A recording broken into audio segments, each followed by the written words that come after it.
Hola, bienvenidos a Esquina Literaria. Les estoy compartiendo la lectura de este libro, La grasa no es como la pintan. Espero que les esté gustando. Voy a leer ya el último tema del capítulo número 8. Son 9 capítulos, así que ya estamos en la recta final. Espero que les guste. Se abre la caja de Pandora. El principio del fin para las grasas trans no vino de ningún científico en Estados Unidos.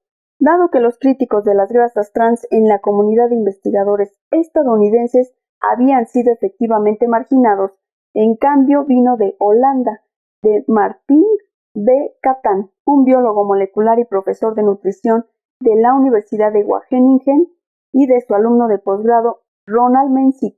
Menzies y Catan fueron el principio de todo el relajo, masculló Hunter, de Procter & Gamble. Catan es uno de los científicos europeos más respetados e influyentes del mundo de la nutrición, con fuertes conexiones con investigadores en Estados Unidos.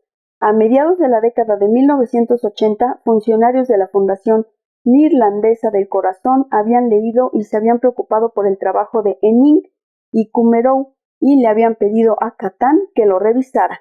Catan visitó a su amigo Onno Kober, jefe de nutrición en la gigantesca marca de consumo Unilever, cuya casa matriz estaba en Rotterdam, y le pidió que financiara un experimento sobre cómo las grasas trans afectaban los marcadores de colesterol. Estudios anteriores habían medido el impacto de las grasas trans solo en el colesterol total, pero ahora era posible medir el colesterol LDL y el HDL también. Kober explica que se interesó porque empezamos a darnos cuenta de que la información científica sobre grasas trans era escasa y contradictoria. Así que, bajo el eslogan «Conoce tu producto», empezamos a pensar cómo obtenemos más información. Aún así, dice Kober, se necesitó una labor de convencimiento para persuadir a Unilever de pagar por ello porque las cosas estaban muy calladas con las grasas trans. ¿Para qué arriesgarnos a removerlas? Catan dirigió una prueba de alimentación con 34 mujeres y 25 hombres, variando el contenido de grasa en sus dietas. Una dieta tenía 10% de energía como grasas trans, otro tenía 10% como aceite de oliva, y un tercer grupo tenía una margarina especial alta en grasa saturada. Los sujetos rotaron las dietas durante 3 semanas para cada una. Menzies y Catan descubrieron que la dieta alta en grasas trans no solo elevaba el colesterol LDL, comparado con el aceite de oliva, sino que también bajaba el colesterol HDL. Pensé que el efecto en el HDL debía ser incorrecto, porque ninguna grasa baja el colesterol HDL, me dijo Catan.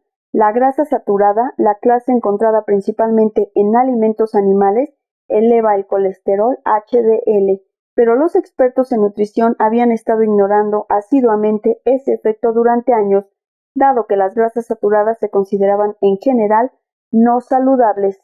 Este efecto potencial de las grasas trans para bajar el colesterol HDL no se podía confirmar definitivamente, pero desde muy pronto pareció ser un punto significativo en su contra. Para el horror de los fabricantes de alimentos y la industria de los aceites comestibles, los fabricantes periódicos a lo largo de Estados Unidos informaron sobre el estudio de Menzies y Catan, interpretándolo como una acusación importante contra los aceites hidrogenados. Preocupan los ácidos grasos de la margarina, decía el encabezado de Associated Press en 1990. Estos hallazgos fueron un impacto para todos, especialmente para los principales grupos de salud, los cuales habían estado recomendando la margarina como una alternativa más saludable que la mantequilla durante décadas. Predeciblemente, el ISEO atacó el trabajo de Menzies y Catan. El presidente del grupo escribió una carta al editor del New England Journal of Medicine, criticando varios aspectos de la metodología del estudio y sugiriendo que el nivel de grasas trans consumidas por los sujetos era demasiado alto para ser representativo, pero los científicos de la industria no se alarmaron demasiado. Todavía no, al menos, tenía que apilarse un conjunto de conocimientos sobre el efecto. Un estudio no es totalmente convincente, dijo Hunter. Podía sentir que mis colegas estadounidenses, especialmente los de la industria, no iban a creer nada de esto sobre los efectos del colesterol, LDL y HDL, dice Catan, pero éramos científicos competentes sin ninguna inclinación fuerte. y ellos debieron haberse dado cuenta de que algo estaba pasando ahí. Ese algo se confirmó con una serie de estudios de seguimiento durante los siguientes 5 años realizados por Catán y otros, aunque persistieron las dudas sobre las metodologías. Por ejemplo, como señalaron los expertos del ISEO, varios estudios daban aceite parcialmente hidrogenado a sus sujetos en lugar de grasas trans puras, así que cualquier efecto del colesterol LDL que se observara bien podría ser ocasionado por esos isómeros de ácidos grasos artificiales creados durante la hidrogenación. Este es un punto crucial porque el proceso de hidrogenación del aceite, como hemos visto, produce docenas de isómetros de ácidos grasos adicionales y la mayoría de la investigación científica hasta la fecha no ha hecho ningún intento por aislar los efectos de las grasas trans de estos otros isómeros. Esta y otras dudas significativas sobre la evidencia contra las grasas trans planteaba preguntas reales sobre si el impacto dañino a la salud se debía a sus efectos en el colesterol o a algo más. Los químicos de aceite de la industria, por tanto, continuaron defendiendo los aceites hidrogenados en los que parecían ser bases científicas legítimas. Para 1992, la cantidad de estudios sobre grasas trans y colesterol era solo un puñado, pero la evidencia acumulada era suficiente para que Unilever anunciara que quitaría los aceites parcialmente hidrogenados de la mayoría de sus productos en 3 años. Teníamos 7 plantas de hidrogenación grandes y lugares de producción de margarina por toda Europa, y teníamos que cerrarlos todos, dice Corbett. Unilever es un líder tan significativo en la industria alimenticia europea que muchas otras empresas pronto hicieron lo mismo, cambiando al aceite de palma. En Europa, la industria estaba abierta al cambio, observa Catán. En Estados Unidos, la industria no dio su brazo a torcer. La industria alimenticia estadounidense decidió, en cambio, que financiaría su propio estudio para refutar los hallazgos dañinos de Catán y otros. La mayoría de los científicos en la industria todavía creen genuinamente que las grasas trans no son malas para la salud, que los efectos en el colesterol LDL y HDL no fueron tan dramáticos después de todo, y buscaron recuperar el control de la narrativa científica al respecto. Pasaron el sombrero y se recolectó más de $1 millón de varios fabricantes de alimentos, asociaciones de soya y, por supuesto, del ISEO. Esta es otra táctica común que las empresas de alimentos han utilizado para dirigir el entendimiento científico sobre los alimentos. Pagan a científicos de buena reputación en instituciones prestigiosas para que dirijan estudios que pretenden encontrar resultados positivos a favor de sus productos. Best Foods jugó este juego, financiando estudios a favor de establecer la seguridad de los aceites hidrogenados en primer lugar, y Unilever y otros gigantes de los aceites han influido en la ciencia de los aceites vegetales de esta forma desde entonces. Por supuesto, incómoda, pero dado que los fondos para la investigación en nutrición son tan escasos y la práctica de la ciencia de la nutrición es tan cara, la práctica se considera un mal necesario. Todos tomamos dinero a la industria, me dijo Robert Nicolosi, un bioquímico e investigador de grasas trans de la Universidad de Massachusetts, Lowell, pero todos firmamos acuerdos diciendo que de ninguna manera la industria influirá en la forma en que publicamos nuestros resultados. El problema que tienes es la percepción pública, pero la exponemos y eso es todo lo que podemos hacer. Sin embargo, cuando una empresa de alimentos financia a un científico universitario, espera obtener resultados que favorezcan al producto de la empresa. Gerald McNeil, quien dirige investigaciones en el gigante de los aceites comestibles Loders Croklaan, me explicó: digamos que soy una gran empresa de margarina y quiero hacer una declaración de salud sobre mi producto. Dijo, la empresa buscaría una persona entre la élite de la nutrición, un profesor universitario que esté bien conectado en la AHA o en los NIH, y lo financian para realizar una prueba. Los científicos de las empresas algunas veces ayudan a los investigadores académicos a diseñar sus métodos de estudio para asegurar los resultados positivos o al menos que no haya resultados negativos. Puedes estar totalmente seguro por $250,000 de que vas a obtener los resultados que quieres, exclama McNeil. y de hecho una serie de revisiones han demostrado que las pruebas financiadas por la industria son mucho más propensas a tener resultados positivos a favor de la industria comparados con los que no tienen sus fondos. El monstruo de la comida también crea relaciones con investigadores académicos pagando por sus gastos de viaje a conferencias, además de sus honorarios como oradores. Cada empresa lo hace porque si no juegas el juego estás fuera, dijo McNeil. En este caso, en su esfuerzo por refutar los resultados de Menzing y Catán, la industria de los aceites comestibles eligió financiar un experimento en el prestigiado Laboratorio de Lípidos del USDA, donde el bioquímico Joseph T. Coot estaba a la cabeza. Él era un científico riguroso y una de las cosas en las que todos podían estar de acuerdo es que los resultados de Judd serían intachables. Judd realizó varias pruebas clínicas sobre grasas trans, pero la primera, en 1994, fue la más importante. En la cafetería del USDA, Judd proveía comidas especialmente preparadas a 29 hombres y 29 mujeres en 4 dietas diferentes, las cuales rotaban después de 6 semanas.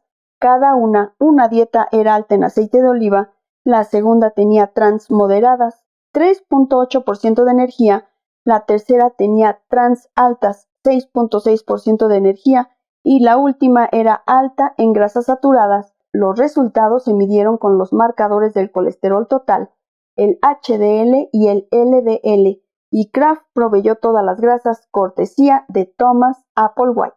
Judd estaba consciente de que todos esperaban que sus hallazgos contradijeran los de Catán y por tanto los neutralizaran. Así era como funcionaba la industria alimenticia, al buscar obtener un resultado que todos estarían obligados a aceptar. Judd dio el paso inusual de permitir que los científicos de las industrias ayudaran a diseñar el protocolo del estudio, incluso antes de su decisión de financiarlo. Sin embargo, cuando los resultados salieron, para el asombro de todos, no refutaban los hallazgos de Catán. En cambio, Judd los había confirmado. La dieta alta en grasas trans causaba una reducción menor del colesterol HDL, aunque era un poco menor de la que Catán había encontrado, y un aumento significativo del colesterol LDL. Desafortunadamente para la extensa lista de empresas apoyando este esfuerzo, los estudios de Judd se volvieron el ejemplo más famoso en la industria alimenticia de lo que es dispararse a sí mismo en el pie. Cuando entregué mi informe, todo lo que recibí fue silencio, recuerda Judd. Ellos sabían que este era un buen estudio. Querían saber la verdad y creo que eso recibieron, pero por supuesto no era lo que esperaban encontrar. Los estudios de Judd son un recuerdo único y atesorado por muchos científicos. Representan un raro episodio de David y Goliat, un triunfo de la ciencia por encima del comercio. La industria incluso había diseñado este estudio y ¡pum!, recibieron una bofetada. Se deleita K.C. Hayes, un biólogo nutricional de la Universidad de Brandeis, quien ha estado investigando grasas y aceites durante 35 años. En contraste, quienes pertenecían a la industria estaban naturalmente serios, estaban preocupados en la industria, reconoció Hunter. Había presionado para hacer los estudios de Judd y cuando los hallazgos no fueron a favor de Procter & Gamble, lo transfirieron a otro departamento. Preocupación es un eufemismo, dijo Michael Mood, el entonces vicepresidente de Asuntos Corporativos de Kraft, que en ese entonces fabricaba una gran cantidad de productos altos en grasas trans, incluyendo las galletas Ritz y Triscuits. Había pánico en la industria, especialmente en las empresas que tenían más productos horneados. A mediados de la década de 1990, después de que salieran los estudios de Judd, las grasas trans fueron el tema del día más fascinante durante un tiempo. Me dijo Mood, tenía todo nuestro enfoque y nuestra concentración. La industria estaba esperando una represalia por las grasas trans. ¿El Congreso o la FDA se abalanzarían sobre las grasas? Había especulaciones sobre cuándo empezaría el etiquetado del gobierno y empeoraría todo, dijo Mood. Pero eso no sucedió. La indignación pública nunca se materializó. Dado que los efectos en el colesterol LDL y HDL no eran tan dramáticos, las empresas de alimentos pensaron que la industria podía ganar todavía, concebiblemente en el campo de juego de la opinión científica. Hacia ese fin, la industria pagó otra revisión de las grasas trans. esta vez por el Instituto Internacional de Ciencias de la Vida, un grupo financiado por la industria, y esta vez los resultados estuvieron más en línea con los deseos de la industria. El informe concluyó que, dado que la evidencia era mínima y conflictiva, las grasas trans todavía podían considerarse seguras. Se escribió desde una perspectiva de la industria, dijo Penny Chris Etherton, codirectora de la revisión y una profesora influyente de nutrición de la Universidad de Pensilvania. Las empresas de alimentos querían saber si la evidencia de las grasas trans ameritaba que cambiaran sus productos. Sin embargo, ella, junto con otros expertos de la élite académica, prestó su nombre para este esfuerzo, y el informe se tomó consecuentemente como una fuente sólida y confiable de información, exonerando las grasas trans como causa de efectos adversos. De hecho, miembros del panel del ILSI lo citaron para ello. Catán, en cambio, consideró el informe solo parte del control de daños de la industria y pensó que no le hacía justicia a la información. Al final, la razón de que las grasas trans se volvieran infames, prohibidas en ciudades y estados por toda la nación, y el sujeto de la reglamentación de alimentos más importante de la FDA en tiempos recientes, no fue, paradójicamente, la nueva información que surgía. En cambio, la protesta contra estas grasas crecía. Un número de fuerzas se alinearon en contra de las grasas y las sacaron de la luz pública como nuestro villano número uno entre las grasas. Entre estas fuerzas estuvo otro hombre solitario, esta vez en San Francisco. Estuvo el CSPI y hubo un miembro familiar de la élite de nutrición, un investigador que, al igual que Ansel Keys, se sentó encima de la montaña de información epidemiológica y la utilizó para cambiar el curso de la historia de la nutrición. Así como Keys lo había hecho con las grasas saturadas, era el profesor de nutrición de la Universidad de Harvard, Walter C. Willett, quien se había vuelto famoso en el mundo de la nutrición al introducir la dieta mediterránea, y ahora ampliaría todavía más su perfil con las grasas trans, al establecer estas grasas como el ingrediente vilificado oficial. Willett las llevaría por el camino hacia su casi total erradicación del suministro de alimentos, y este pudo haber sido un buen resultado si lo que reemplazó a las grasas trans en términos del impacto en la salud no hubiera sido potencialmente mucho peor. Espero que les haya gustado la lectura del día de hoy de este libro, La grasa no es como la pintan. Leímos el último tema del capítulo número 8. Los espero en el siguiente video para iniciar la lectura del capítulo número 9. Muchas gracias por escucharme.